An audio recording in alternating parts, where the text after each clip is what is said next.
POCSO చట్టం 2013 అమలుపై గుంటూరు కలెక్టరేట్లోని శంకరన్ హాల్లో ఐసీడీఎస్ అధికారులు విద్యార్థులతో మహిళా కమిషన్ చైర్పర్సన్ రాయపాటి శైలజ సమీక్షా సమావేశం నిర్వహించారు.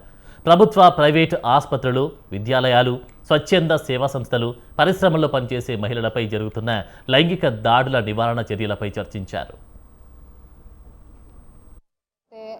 ఎడ్యుకేషనల్ ఇన్స్టిట్యూషన్స్ చదువుకునే సంస్థల్లో కూడా లైంగిక వేధింపులు అనేవి కొంచెం ఎక్కువగా కంప్లైంట్స్ వస్తున్నాయి కాబట్టి వాటి మీద మేము మొదటి నుంచి కూడా అంటే ఎక్కువ ఫోకస్ పెట్టి ప్రతి జిల్లాలో కూడా రివ్యూ మీటింగ్స్ పెడుతున్నాం.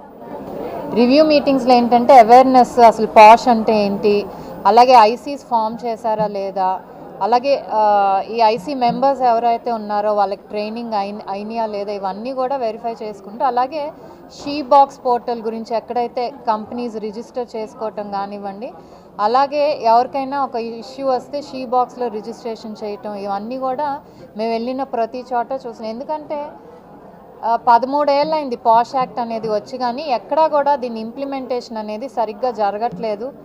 మెయిన్ థింగ్ పాష్ యాక్ట్లో మెయిన్ థింగ్ ఏదైతే ఉందో ఇంటర్నల్ కంప్లైంట్స్ కమిటీ కానివ్వండి, ఇంటర్నల్ కమిటీ అనేది ఎక్కడా కూడా ఫామ్ చేయట్లేదు.